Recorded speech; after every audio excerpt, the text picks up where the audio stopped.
High above the hustle and bustle of these city streets, four of the world's greatest strippers are about to challenge your common sense and intuition at the regular meeting of the all-new Liars Club. And now to introduce our newest members, the chairman of our membership committee, Mr. John Barber. How are you doing? Thank you very much, and welcome to the only show on television where the one time we tell the truth is during the commercial breaks. Listen, if you want the truth, watch David Wolper and Jack Cousteau. Anyway, to get this meeting underway, I would like you to meet my fellow pulchritudinous panel of prevaricators, and introducing first off an absolutely terrific young woman who was co-starring on Hotel. And on Hotel, she played a maid, and she pretended to be married to the bellhop Michael Spound. She decided in real life to take up the offer and marry Michael. Now we'd like you to meet the real Mrs. Spound, Heidi Bohey.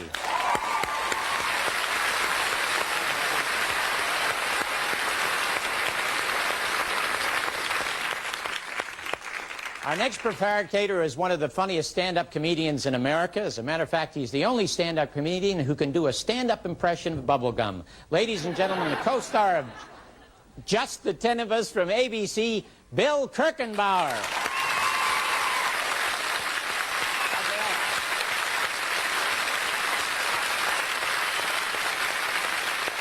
A lot of us grew up learning English watching this young woman. For 14 years, she starred in that wonderful Sesame Street. She is now co-star of 227 on NBC. Ladies and gentlemen, Elena Reed.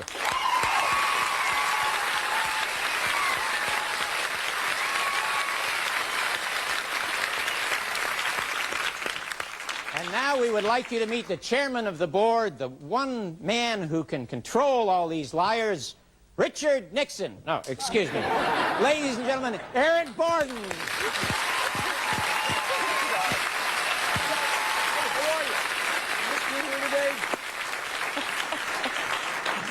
Well, welcome to the new Liars Club. Oh, we're going to have a good time today because you've met these four nut bars already. How are you, stars? Okay, I'm in a mood. I know you are too, but we haven't met the folks over here. Let's start with you. Who are you? I'm Sharon Handelsman. And Sharon, what do you do? I'm a full-time mummy of two and a part-time market researcher. Now, that does indeed keep you busy. Mummy and marketing at the same time. That's right. All right, and you are? Shirley. Shirley. No. And what do you do, Shirley? I dabble in archaeology. You dabble in archaeology? Dabble. Oh, okay. Just fooling around in archaeology. I like that. We'll talk about old times later on. And, sir, you are? Ron Abbott. And Ron, what do you do? I'm a housewife and a mother of three. Yeah, okay, I'll buy that. I'll buy that.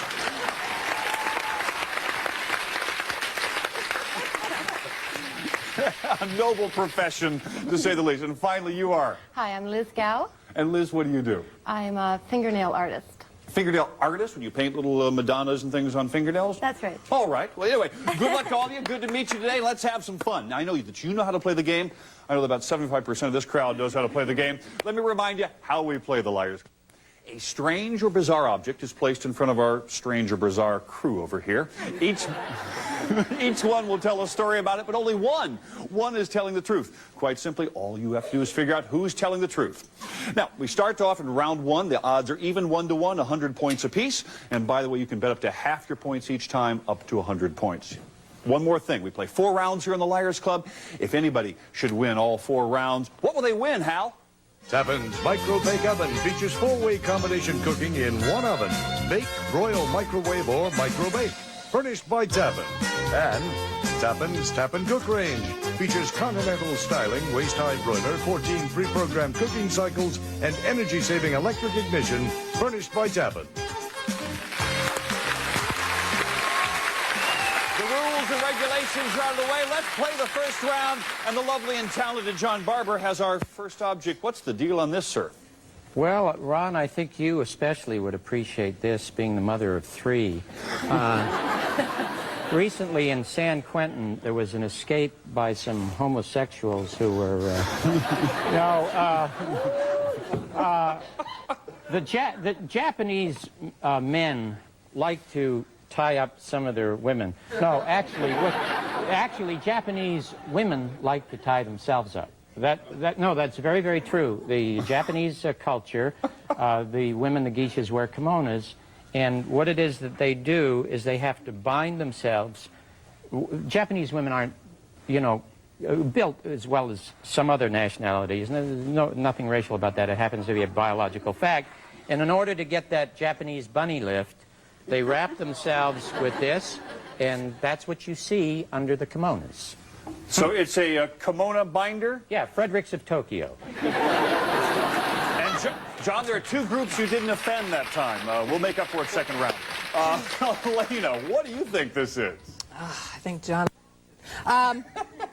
well, I'm from Ohio. When I was a kid, I loved to fly kites, and we have lots of good winds there and so forth.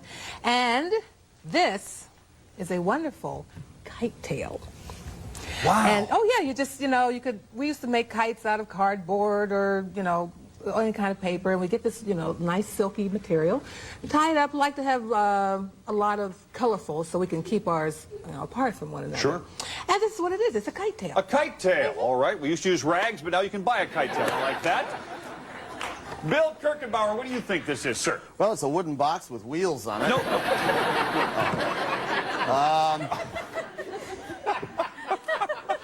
Well, John was geographically correct.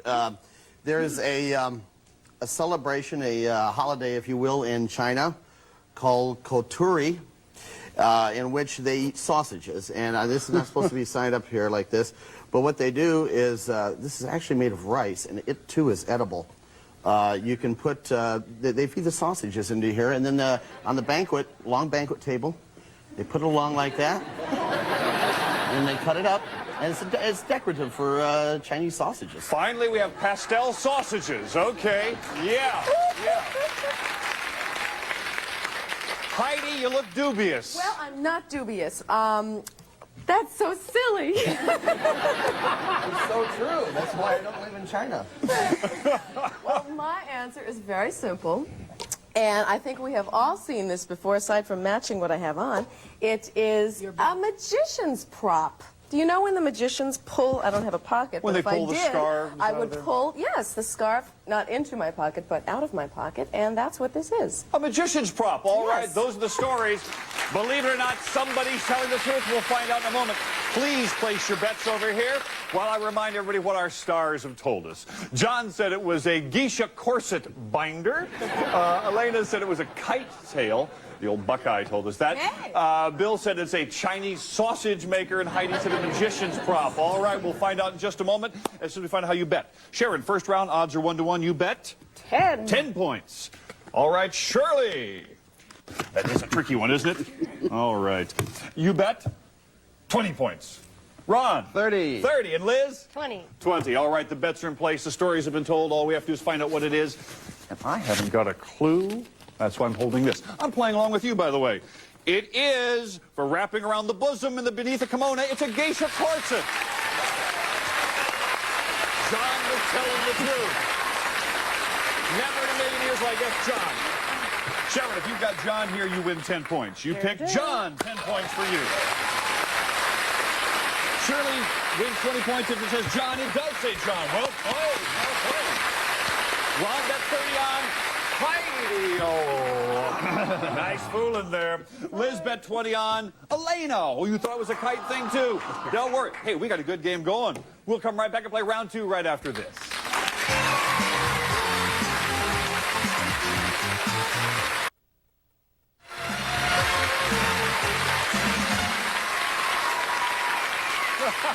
We're ready for round 2 here in the Liars Club. And Heidi, Bohay's got a strange-looking thing in her hand. What is it? Yes, I do. Eric, do you know what this is? No, but I hope you'll tell me. I will tell you. It is a car defroster. Back in the old days, yes, I'm serious. Back in the old days, they would hook this up. You know, there were no defrosters in your car. They would hook this up to the exhaust pipe on this end. And this end, when they would turn on the car, the heat would defrost the windshield. Okay. Sure. Makes sense. An early car defroster. William. Well, as we... It's not Chinese, all right? Hear, hear. Now, this is a very simple object. This is for wine tasters. You have people that take care of the quality of the wine at a winery. This simply clips on to the table here, and they don't drink the wine because they'd be bombed at the end of the day. So they, in tasting samples of the wine, they taste some of it and spit it down through here. This goes into a bucket or wherever you want it to go. And it's simply a wine spitter. A wine spitter. We'd find that at a vintner, I For see, one who okay. tastes wines. Elena. Trust me, I'm from Ohio, All okay? right. This summer, I recently did something I've always wanted to do, and that was go on a cruise. Yeah. And on the cruise, they had a nice little museum there, and I saw one of these. I went to the Virgin Islands. It was very tasteful. This, in the old days, used to be a boat intercom, so the captain could speak to, you know, the crew down in the engine room there, and they just put it down, you know, in the little hole and so forth, and that's what it is. You can't go any faster. But I want to go faster, you know, and that's what it is. All right, I'll buy that. Intercom. I'll buy that. She may be lying, though, I warn you. No, I'm telling the truth. Oh, fine, fine. Okay. No, it was not an intercom. It's George Bush's hearing aid. You shouldn't have picked Dan Quill. Actually, you all know what a chauffeur is. No, that's not a fellow who drives a car. When the Muslims are called to pray in Mecca, they use a ram's horn. It's called a chauffeur. This is not Chinese, Bill. This is a Tibetan chauffeur when they are called to prayer. And this varies the pitch.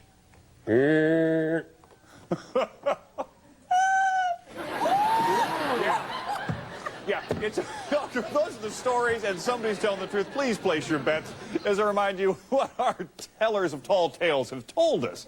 Heidi said it was a car defroster, an early version. Bill said a wine spitter.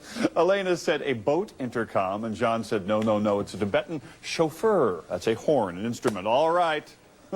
I don't know what it is. Let's find out. This is 2-1, by the way, round 2. Let's see what happens here. We're set. Sharon, you're betting? A whole hog, 20. 20. You could win 40. Shirley's betting? And 40. 40. Ron's betting? 20. 20. And Liz is betting? 40. 40. Okay. What do you think it is at home? You got it? Do you know what it is? I never in a million years would have thought it was a car defroster. You hook one end of the exhaust, hold it over the window. Who are looking for a bet on Heidi. I guess it was before they thought the monoxide poisoning was bad. All right, well, we're looking for a vote on Heidi. Sharon bet 20 points. If you're right, you win 40. If you said Heidi, you said Elena. I'm sorry. Shirley bet 40 on, with her head in her hands, on Bill. No. Ron bet 20 on I got this Elena. No, but we're looking for Heidi. That's the problem. Liz bet 40 on Elena. Oh, did you fool him this time? Hey, we're going to play more rounds when we come back. A lot more madness when the Liars Club continues.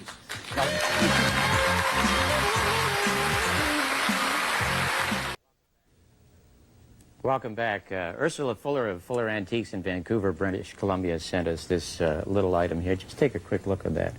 What do you think that might be? You have any idea what that is? Well, you know what it is? This is an ancient mousetrap.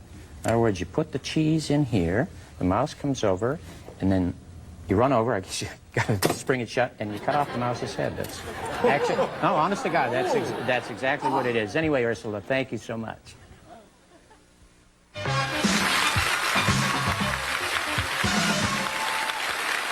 Oh, we have a good game going here, and it's fiercely fought. And by the way, round 3 is now 5-1 odds. You can quintuple your points. That's good news for you, Ron, okay? Don't worry. All right, we go over to John. What the heck is this thing? This comes from the Love Shop in, no, actually the most important part, one of the most important elements in the space program happens to be the valves in the rockets. And at 300 degrees minus Celsius, they have to separate the hydrogen, the liquid hydrogen. And this is manufactured by Morton Thiokol. This is part of the valve unit. This is ceramic. Costs $4,000 for that little. Ooh, be careful with that. A valve for a spaceship, possibly. Elena. This, I'm going to be brief, is a foot massager. Trust me. No, really. This is a foot massager, and you put your foot on it, and you do like that, and that's what it is. And that's all I have to say. Thank you very much. A $4,000 foot massager? No. But it is a foot massager, says Elena. But Bill claims... It's close. This is a type of a massager, but it's actually a tenderizer for meat. You take the meat there, Run it across there. You can put water in it, actually, make it a little bit heavier. And it's a meat tenderizer. A meat tenderizer, all right. Don't have to pour that stuff on it. Now you can do it manually. Heidi. This is a little $2 hors d'oeuvre table, and you put it on the table and you put the toothpicks in these little holes and you put your little pieces of cheese and your little olives, and when people come by they pick them off like that. So like an hors d'oeuvre tree? Yes. Okay, for serving hors d'oeuvres. Well, we'll find out in a moment. Please place your bets as I remind everyone what our stars have told us. John said it's a valve for a spaceship. Elena said a foot massager. Bill said no, a meat tenderizer. And Heidi said an hors d'oeuvre tree, a device for displaying hors d'oeuvres. Who knows? Let's find out how you're betting. Remember, it's 5-1 this time. Sharon, you're betting 20 points. 20. You could win 100. Shirley's in place here. She's betting 20. 20. Ron, 10. you reckless fool. Oh, Can't help it. All right. Liz is betting 20. All right. Let's find out what this little thing is. I thought it was a hair spool or something like that. But it's not. It is, holy cow, a foot massager. Elena was telling the truth. Elena said it was a foot massager. That's what we're looking for. Sharon, if Elena's behind here, you can win 100 points. You bet on Elena. You bet 100.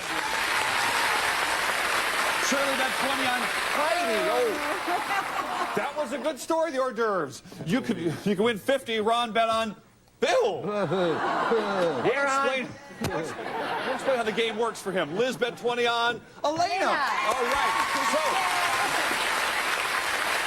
at the end of round 3, Sharon's the lead, followed by Liz, and we're going to continue for an amazing final round here on the Liars Club. When we come back.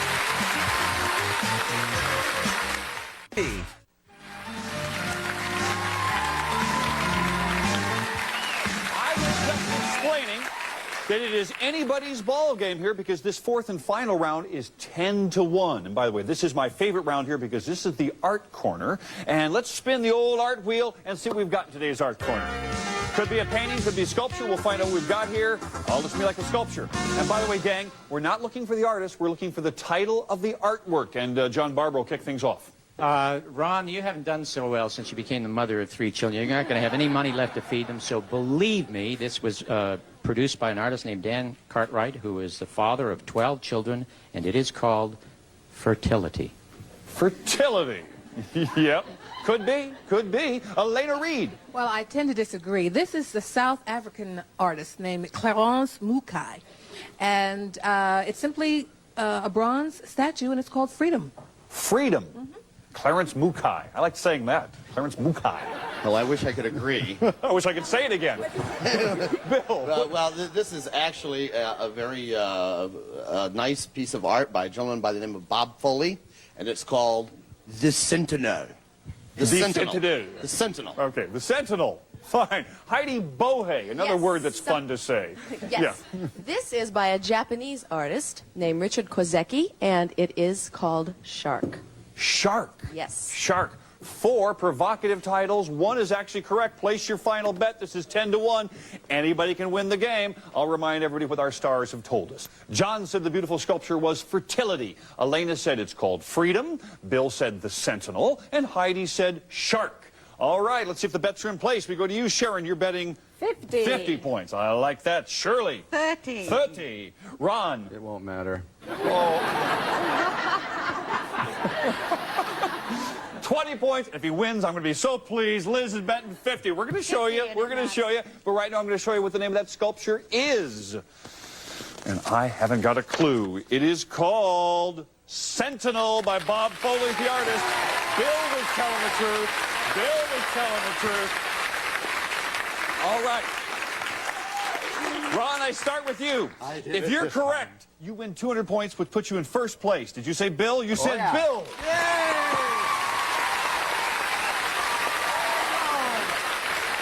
Don't get so excited, because if Shirley's correct, she wins 300. No, she said Heidi. I'm so sorry.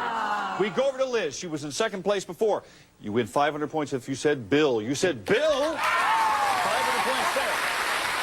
Right now, Liz is in first place. I come over to Sharon, who at one time was in first place. 190 points. If you're right, you have 500 points here, and you win the game. If you said Bill Kirkenbauer, what name did you say? Bill!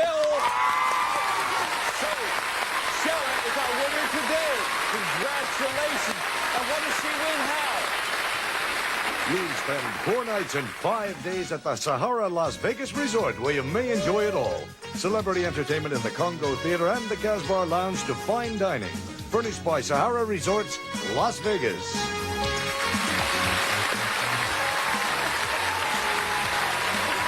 All right, Sharon. You get to take home, by the way, the 690 points are yours to keep forever. We wish you congratulations, and I hope you had a good time. Thank you for being here. We loved having you here. And stars, we loved having you here because we can't play without you. But most importantly, we can't have a meeting of the Liars Club without you. We'll see you next time, right here in the new Liars Club.